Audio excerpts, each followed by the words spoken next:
Getting our friends together isn't as easy as it used to be. We get it. Life comes at you fast. But trust us, your pals are desperate for a good hang. And when they hear you stock the party with drinks from Drizzly, they'll be banging down your door. Let Drizzly, the go-to app for drink delivery, take care of the supplies. All you need is an excuse. It doesn't even have to be a good one. It's your dog's birthday. The loquats are finally ripe. Whatever.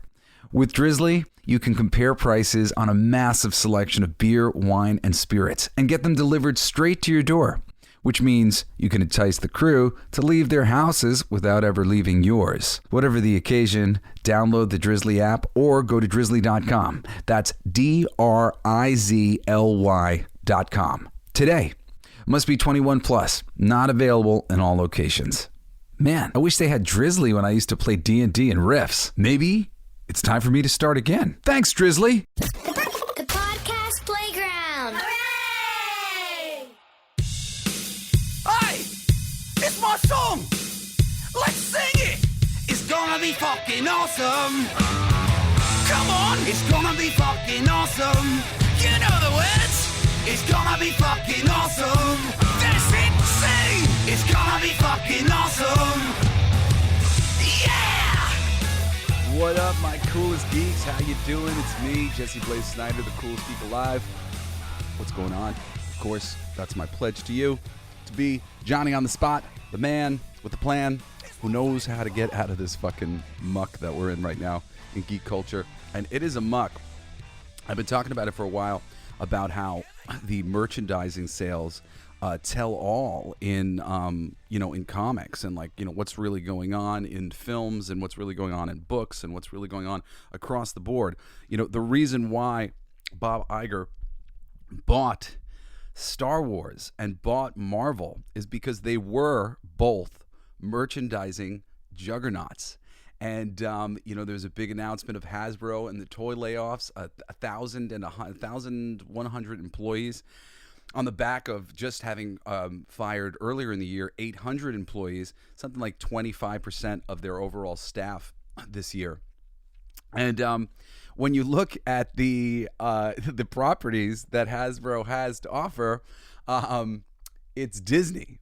It's Disney. And I have to thank my buddies at World Class Bullshitters on YouTube for kind of crystallizing this, as they did a little retrospective a couple days ago on their channel. They do these great little walks down to Ollie's and these other stores that are these discount stores in the Midwest that I have my buddy Doc, shout out to you, Doc. Doc is sending me Doc is a commentator on Wes's channel, Thinking Critical, another buddy of mine on YouTube. A lot of friends on YouTube, in the YouTube world, where I get a lot of my information, keep up on a lot of my information. And I'd recommend, I'll tell you who I listen to. I'll tell you who I pay attention to. But it's really about what you're paying attention to, and then also having personal experience in the business, being a publisher, being a writer, being somebody in the entertainment business who makes media, who does all this stuff. I understand, what I'm looking at here. So let's see. I'm just going to get into my notes here, and we will take it from there, because I have a lot of fucking things to say about this whole thing. Is Disney and Bob Iger to blame? How? Well, let's look. Let's see. Hasbro Toys laid off 1,100 employees. 20% of its workforce, probably 25% with the 800 employees earlier this year.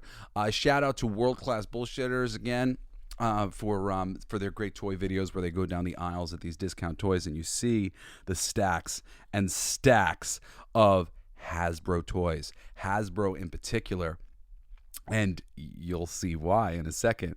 What is it that Hasbro has? Some properties that Hasbro has? Well, it's got Marvel, and it's got Black Panther, which is sitting on the shelves, and Ant-Man, which is sitting on the shelves in these discount shelves, and the Eternals, which is sitting on the shelves, and Black Widow, etc. Star Wars, Force Awakens, Last Jedi, Rise of Skywalker, sitting on the shelves. We got Indiana Jones. Indiana Jones. They just did a big toy line for Indiana Jones, and that stuff is sitting on the shelf.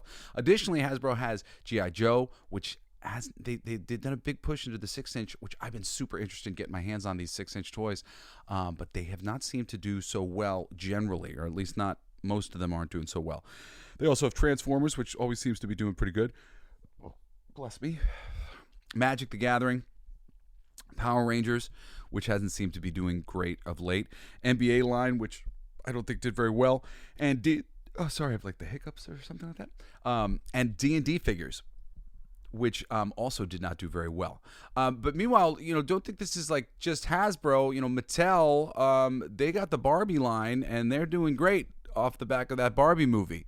So is McFarlane with DC. Even though DC's been tanking with the films, he hasn't been too focused on making toys from the films. He's been more focused on making toys from the classic iterations in the comics, and even more iterations in the comics of Batman that are recent and kind of cool looking and stuff. Todd McFarlane understands something that toy people understand. A cool toy will always sell. Something that's really genuinely fucking cool, it's going to sell. And Marvel and DC have tons of cool things like that, where if they were a little bit more geared towards what do we have that's really cool looking, I think their toys would sell better. But they don't exactly do that. They'll stick to the classic stuff, and occasionally we get some of these deep dive stuff that look cool. But the look cool stuff always will do generally well. I really believe. It's clear to me as your resident toy guy. Anyway, let's see. Why you should feel bad for Hasbro. Okay, so I've worked on licensed comic books. I've watched friends work on lots of licensed things, and licensing is interesting. If you don't know what licensing is, that's essentially when a company gets other companies to pay them to make products based on their stuff. Classically, Disney has had a video game company or two at times, and they're like, there's no reason for this. We don't need a video game company. Now they're thinking about buying one, but they just let everybody else license the stuff to them. Licensing is really tricky because it puts so much of the risk on the people who are licensing. People are fighting for these licenses, especially a license like Disney. I've watched the Disney license be fought over for a while. So Mattel is bidding on this license against Hasbro every few years, and Hasbro has to come to the table and explain to Disney why they should do it, and not any of these other toy companies. And McFarlane Toys has made a little Disney thing here or there, and sometimes they'll do multiple deals with multiple people. Oftentimes it'll be exclusive or largely exclusive. Disney's such a huge property at this point in time. Disney Animation, Disney Princesses, Disney Pixar, the Muppets, Star Wars, Indiana Jones, all the Marvel properties, etc. So you really just have so many different things to think about when you're thinking about the Disney property. So often I think it's being sold off in little pieces nowadays. But anyway, Hasbro really has to put themselves on the line to get that license, to maintain that license, to maintain their relationship with the licensor, to keep the licensor happy. And the word from toy people inside the industry, and I'm a professional who works in the entertainment industry, but I'm also essentially a professional toy guy. I've even dabbled with going into the toy business. I produced a comic book for Four Horsemen Studios, who are the makers, some of the biggest sculptors who ever worked for for McFarlane Toys when they were coming up. And if you're a toy person or appreciate some of the McFarlane toys from back in the day, that's largely Four Horsemen Studios. So I have a lot of ties into this world, and I know a lot of these people. And the word has been that you could there's a lot of things that the toy company, the toy people know aren't ideal toys to put onto the market. Case in point, anything, and I'm sure I have this in my notes, so I'll probably overlap some of this stuff. But there's a story that I wrote in Toy Story, the Return of Buzz Lightyear, which was the first arc of the Toy Story comics that I wrote for Boom Studios back in the day, and ultimately you meet this, I think it was Ambassador Buzz. And the whole joke there was that nobody wanted to buy a figure who was an ambassador. And nobody wants to buy certain toys. There's a classic example of Admiral Holdo, who was in like the first waves of the Last Jedi figures. And I believe that was, and this is rumor speculation, but I mean, the toy companies should have known nobody wants to buy an ambassador figure. And now there are stacks of Admiral Holdo action figures at these Ollie stores and these other discount stores that nobody wants, no matter how low they get marked down.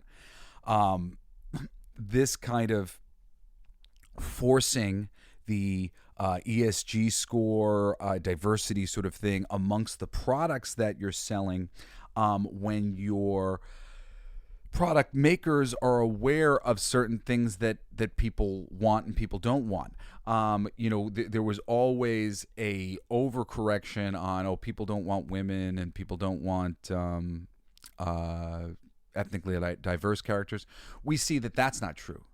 People love a great Black Widow figure. We'll take a really cool Scarlet Witch. We'll take a really cool Black Panther or a really great Luke Cage. There are things that do sell. But not just anyone. Not just, there are characters that we either haven't identified with. There are characters that are ambassadors or something boring. There are love interests and other things. Those characters, there's a reason why Mary Jane usually comes in a 2-pack with Spider-Man. Because Mary Jane by herself doesn't tend to sell very good. And the toy makers are aware of this.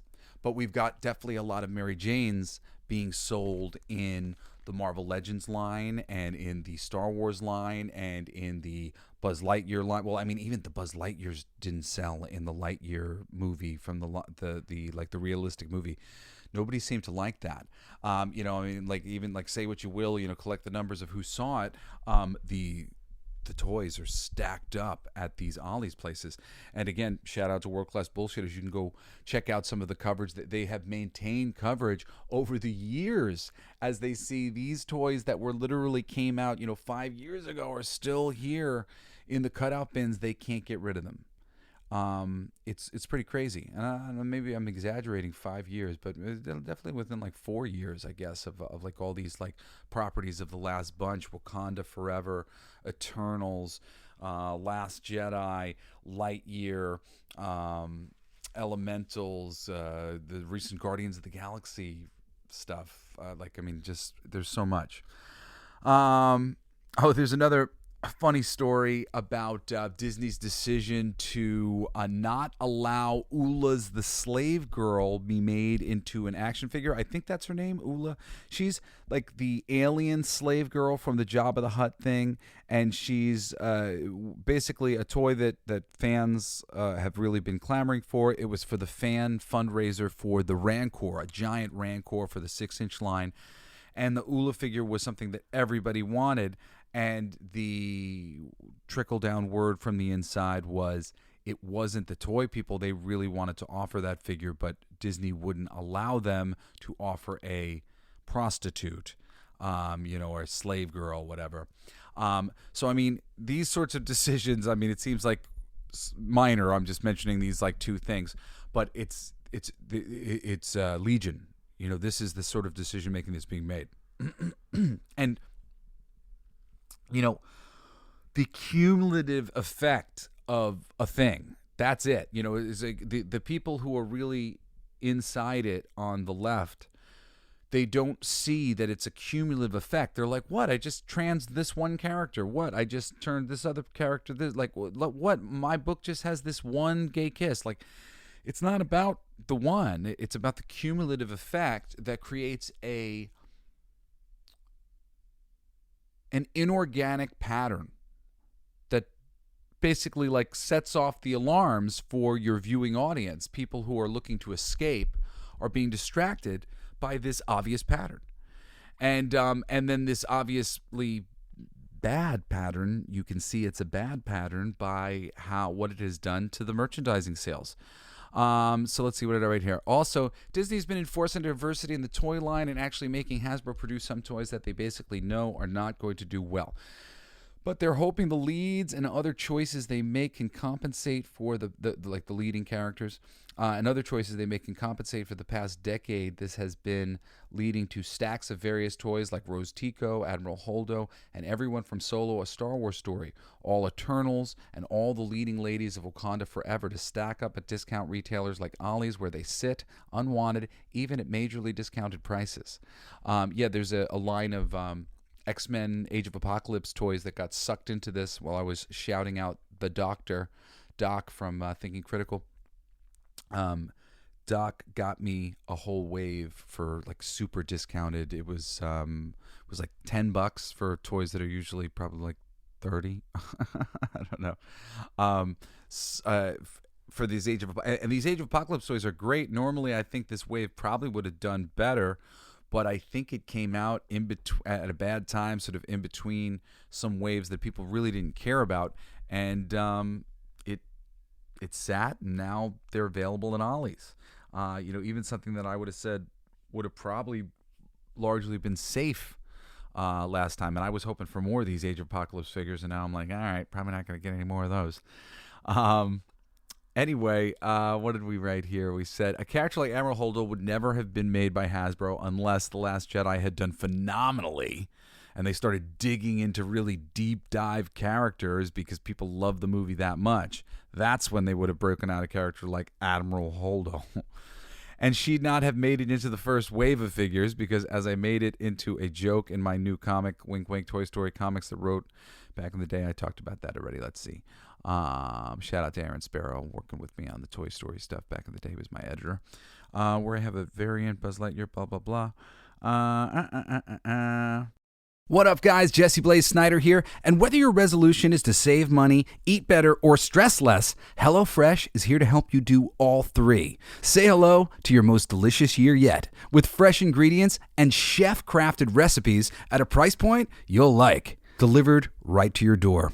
So you've resolved to actually sit down and eat dinner around the table like me. But what do you do about those nights when your schedule's packed, like mine always is? Turn to HelloFresh's lineup of quick and easy meals, including their 15-minute recipes designed to help minimize mealtime stress. It's really awesome, actually. My brother, Shane, he was doing Twitch, and he had sponsorship from HelloFresh. So me and my girlfriend at the time, we got a bunch of HelloFresh meals, and we ended up doing it for a few months because it was just awesome. It was super convenient. The biggest thing about it that I liked was that I didn't feel like I was wasting food all the time because everything was cut into portions exactly what you needed for the meals. And the meals were delicious. My girl was making them mostly, and I mean, they were really great and usually pretty easy to get done, like fast and stuff. I really highly recommend HelloFresh. It's quite a cool experience to just have that food show up to your door. Here's the directions. Here's everything pre-cut. And, you're just cleaning up the dishes to get it done. So go to HelloFresh.com/CoolGeekFree and use code CoolGeekFree for free breakfast for life.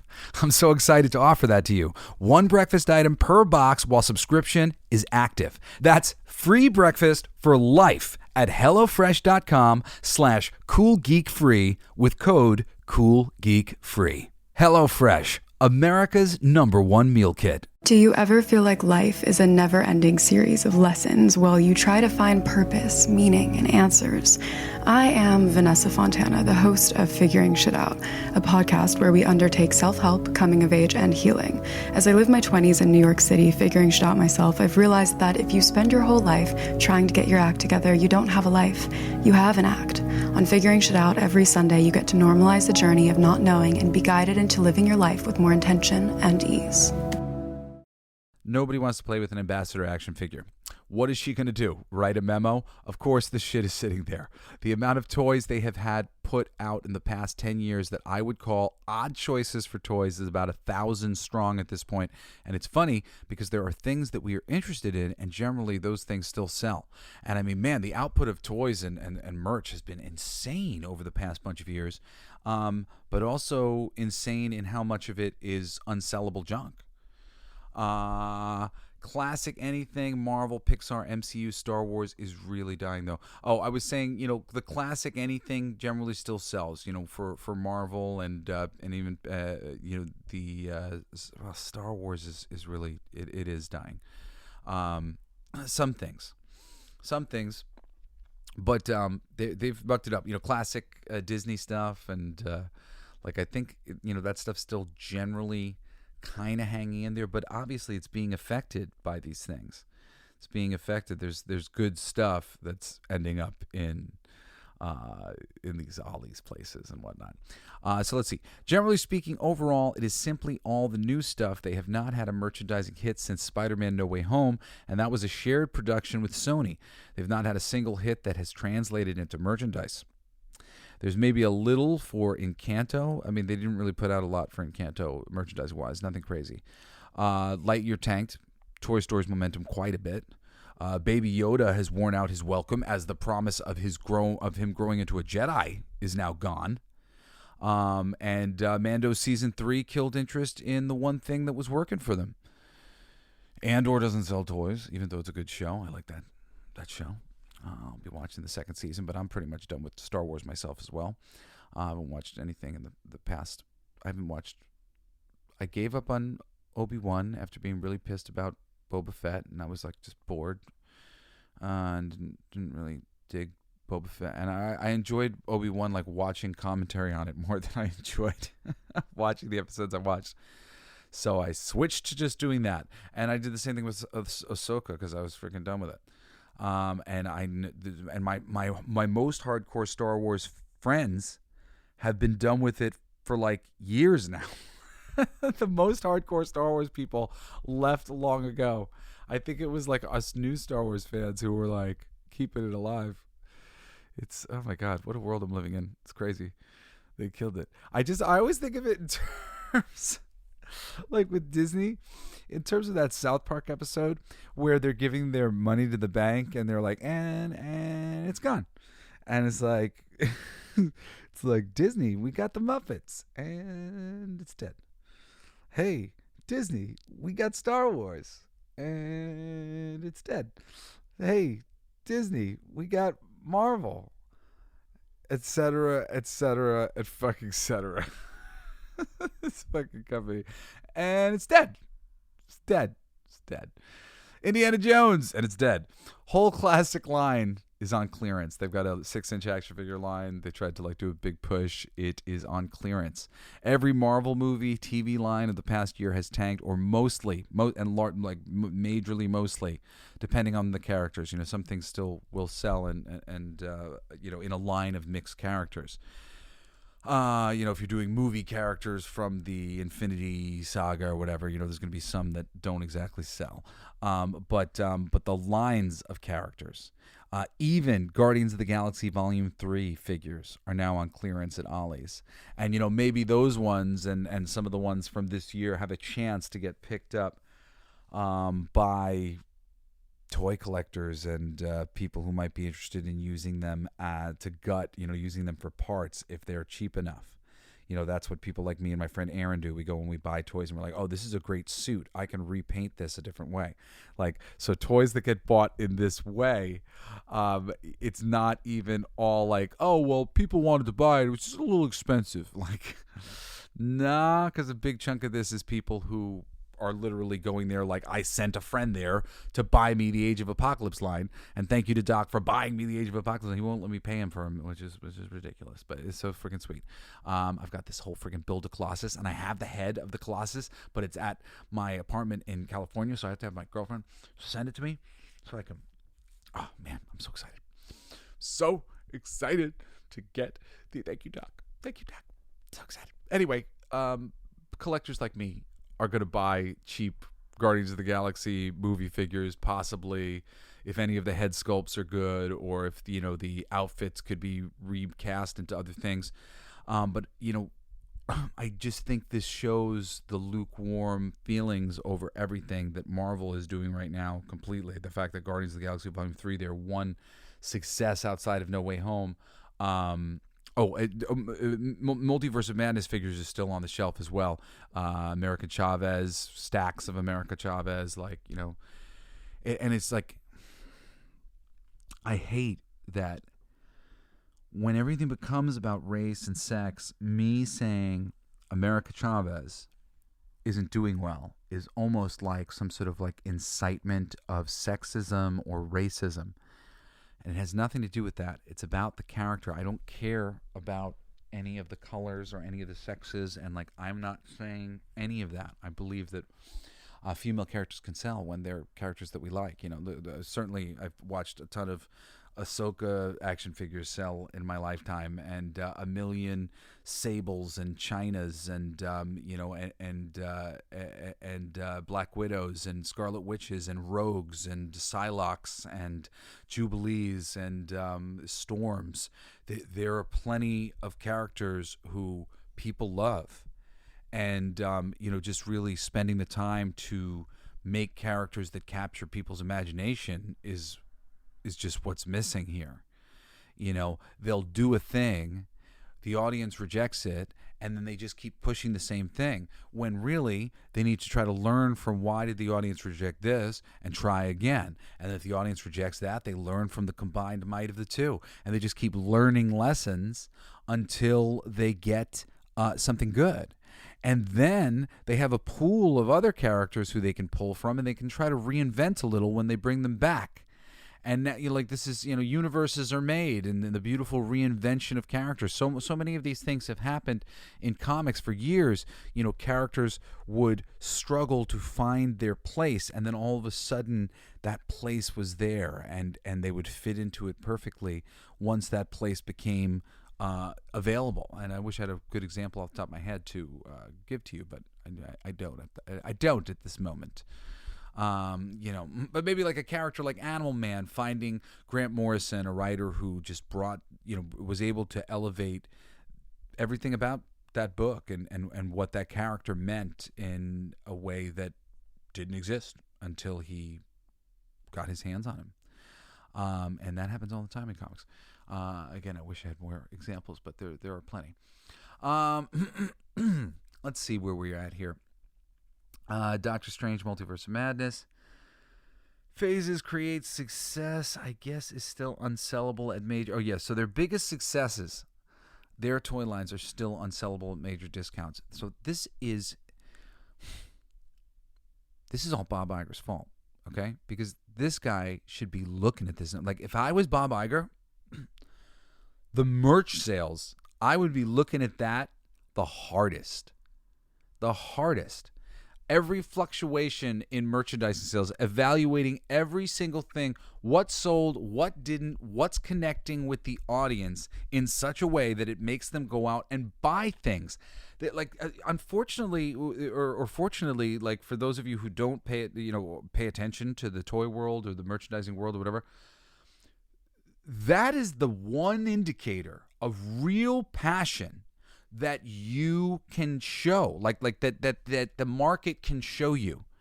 You don't know if somebody's at home watching the movie a million times by themselves, unless it's on streaming and you're able to count it. Like, there's certain ways in which you can count some of these things, and you can get a metric for some of these things. But you don't know how long they're spending fantasizing about the thing all the time. You do know how many statues have been bought and how many depictions of your character are possibly sitting on somebody's shelf right now. You do know what characters are seemingly hitting with the fans by how many of 6 characters you make, you sell a crap load of these 2. You can see very practical information in front of you from merchandising. And the fact that the dip in this shit, which I have been able to see for about a decade now, is not something that obviously they had to have been aware of it, not something that they cared about, not something that they thought was a problem, not something that they decided to correct in any fashion up until this very moment. As Disney's saying that we're going to get out of politics, and now they're making a big political thing against Elon Musk in the Twitter battle and whatnot. This is political maneuvering. This is the exact same shit that you said you were not going to do anymore. So which is it, Bob? Which is it, God damn it? Um, this motherfucker is not good at his job. He just doesn't know what the fuck. He's a weatherman. He wants to be a weatherman. He says always what he wanted to be was wanted to get up and do the thing. And there's certain things that Bob is good about and wise about. A big company should do big things. Big companies should make acquisitions and make the company stronger and bigger where it's weak. And they did a lot of good things in buying Marvel and buying. These were great things. If they could have handled these properties correctly, creatively, but he's not really capable of doing that. He's only capable of hiring people and then letting them do their thing. And he hired these really ideological, politicking type people because he's an ideological politicking type person. He has designs to be, a political candidate in the future. It's been talked about. I think he's talked about it. And, and that obviously on the Democratic side of things. So he's been playing all sorts of games and hiring people who are into playing those similar games and similar politicking. And they're taking in this ESG money, which is all about like all this kind of social engineering through, through money. I don't know if it was Charles Schwab or one of these big heads over one of these big summits was talking about how they believe that they have to force behavior. So this is all forced behavior coming down from on high. The money trying to force behavior, trying to force culture, trying to force things. And when you try to force art, you just destroy art. Okay? It doesn't matter what your politics are, guys. When you try to force art, you destroy art. So even if you're really yeah, man, good that they're forcing all these things, be ready for a lot of terrible art for a really long time. Because that's what happens when you force what should be organic, what should be growing up organically.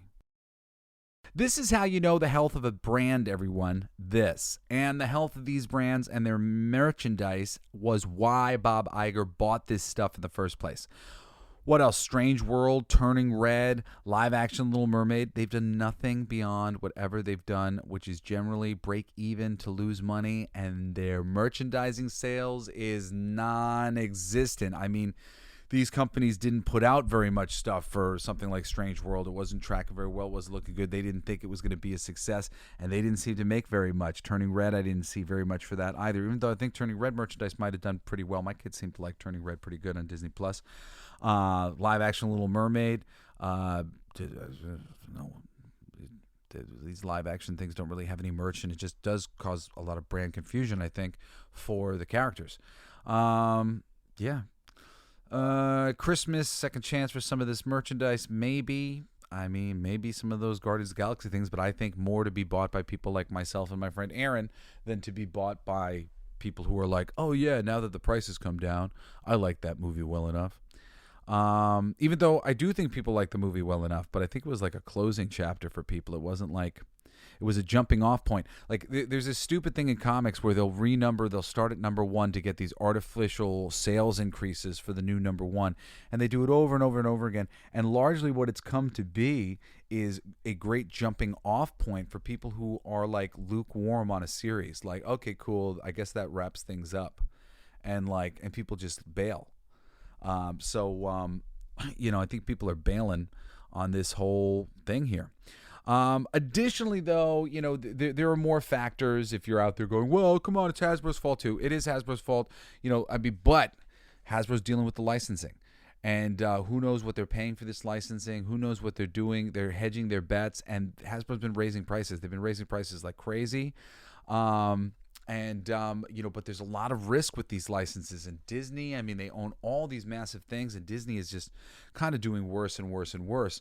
It's my belief that the corporate think over at Hasbro is fighting against the more powerful corporate think over at Disney, and they're going, fuck the fans, man. Like if the fans want these other things, we'll make them for them, but we're going to charge them an arm and a leg because we got to make back all this money that we're laying out to Disney to get these licenses in the first place. And, part of why they do that, put the risk and everything on the consumer, is also because, it's the people at the bottom who get fired here. When a company like Hasbro is laying people off, the people at the tippy top of things, they remain. And anybody who's got a boss within the system is trying to appease their boss. That's part of the reason why this ESG score, whatever else corporate sort of like culture war thing has been so successful, because so many people are employed to corporations where they need to toe the line and speak appropriately and behave appropriately on behalf of their companies and the way that they would the companies they work for would like them to conduct themselves.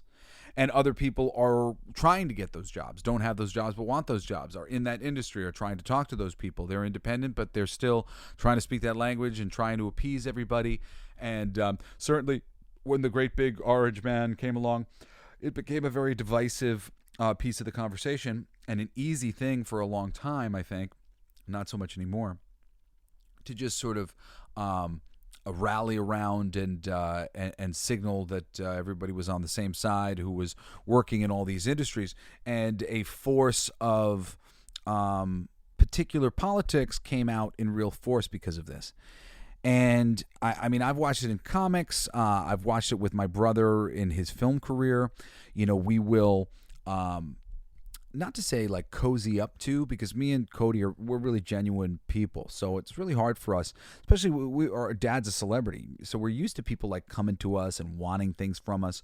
So it's hard for us to want things from other people and not feel like, I don't want to want something from you and not be offering something for you. So we're always, I think both of us have made like a similar pledge of like, we're always pledging to give like our best to anybody who will give us our time. And we'll really put ourselves out for people if we feel like we have a little bit of a bond with them.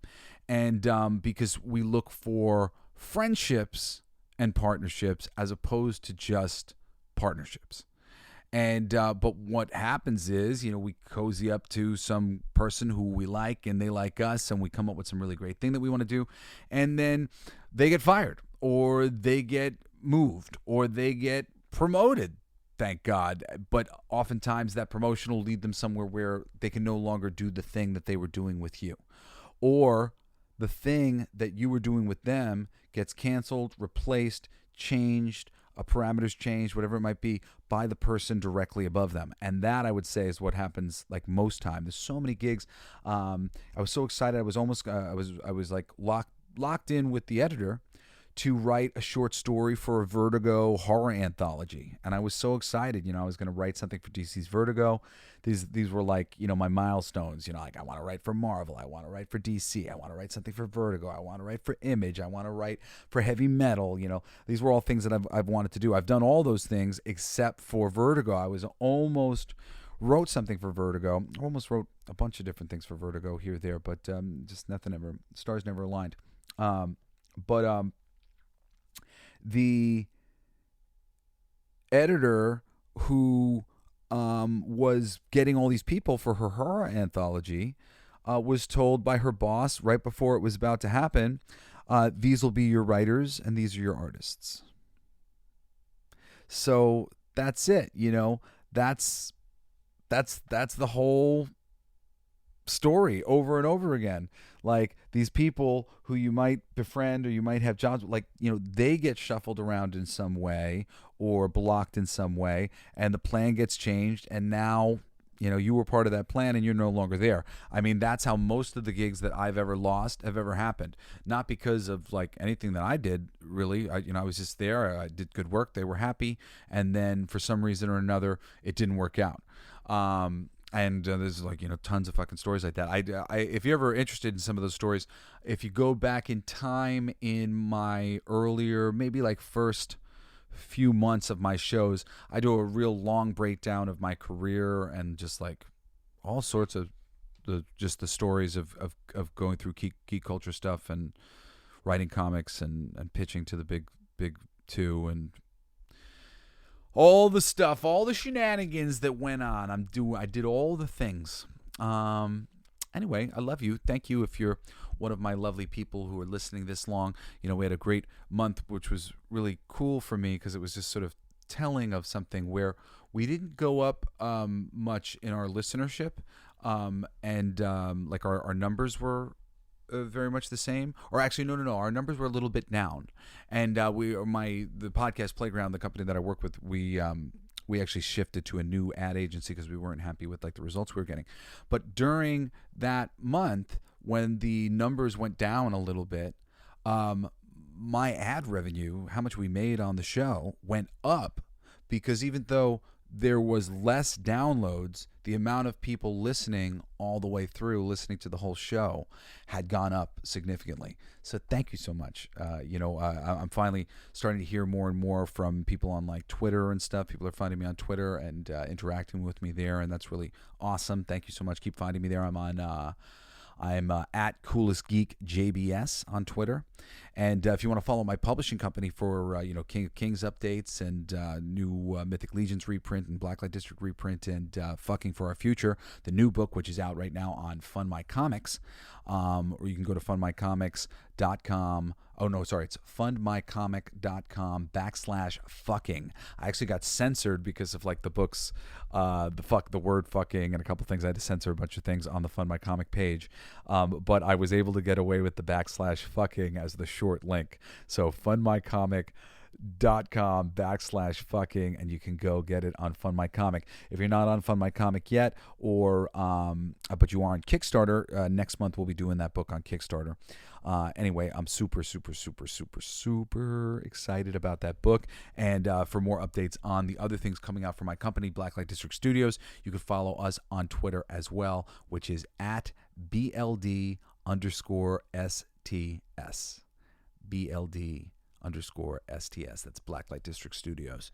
Anyway, I don't know. Do I have anything more to say about this shit? I mean, it's just like, I feel like I've covered it pretty good. Bob Iger, his Disney is affecting so much. That's such a big company. There's so many employees. It's just a matter of time before we see them downsize in one way or another, because they are on a trajectory and they do not have much in the way of hits coming. I don't know what it is they're going to do. I kind of wanted to stop talking about him for a little while and not like be getting into this anymore. But this merchandising thing is just so huge. It's so huge. And if you really want to know the health and temperature of a brand, check their fucking merchandising sales. I mean, really, like, it's just so... It's so easy to do this in a practical way. I feel like these corporations have run away with an impractical reality because they've gotten used to being able to kind of mold society to do whatever it wants. But nowadays, independent companies can come up and do things so much better. And I think a lot of companies are eating their lunch. And it's going to be happening in the entertainment world very soon if people like Bob Iger don't get their heads out of their asses very quickly and right the ship. Anyway, that's it for today, Coolest Geeks. I'm your passionate geek culture commentator, Jesse Blaze Snider. You can write to me at jesseblaze@jessesnider.com. I love you all. Care Bear Stare. I look forward to hearing from you. I really do. Anyway, thank you for listening to my show, and I hope you will join me again next Wednesday and this coming Saturday for another ass-kicking episode of the Coolest Geek Alive. My friends, peace. You've been listening to Coolest Geek Alive with me, your host, Jesse Blaze Snider. Don't forget to rate, comment, and subscribe for more excellent geek culture content. Thanks for listening. It's my favorite part!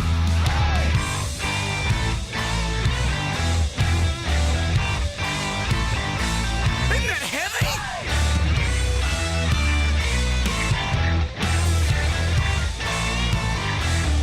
I'll play that! It's gonna be fucking awesome! Coolest alive! It's gonna be fucking awesome! Stay with your tribe! It's gonna be fucking awesome! Revenge of the Geeks! It's gonna be fucking awesome! Week after weeks! It's gonna be fucking awesome! Laughing with you! It's gonna be fucking awesome! And crying sometimes too! It's gonna be fucking awesome! Spelling it out! It's gonna be fucking awesome! Making you shout!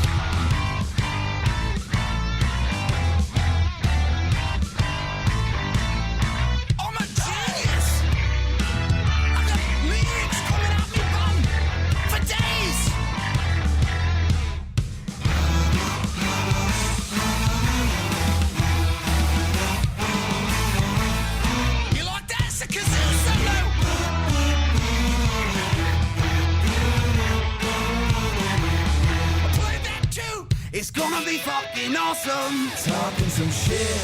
It's gonna be fucking awesome. Living the shit. My voice is gonna be fucking awesome. Food in our mouth. It's gonna be fucking awesome. Get in the mouth. It's gonna be fucking awesome. Tell all your friends. It's gonna be fucking awesome. Call right or text. It's gonna be fucking awesome. Raising the bar.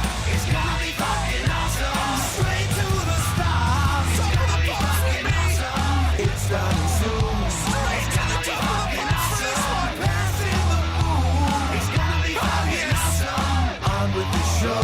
It's gonna be fucking awesome. Ready, set, go. It's gonna be fucking awesome. Fucking awesome. It's gonna be fucking awesome. Just wait. You'll see. You'll all see. The podcast playground. All right.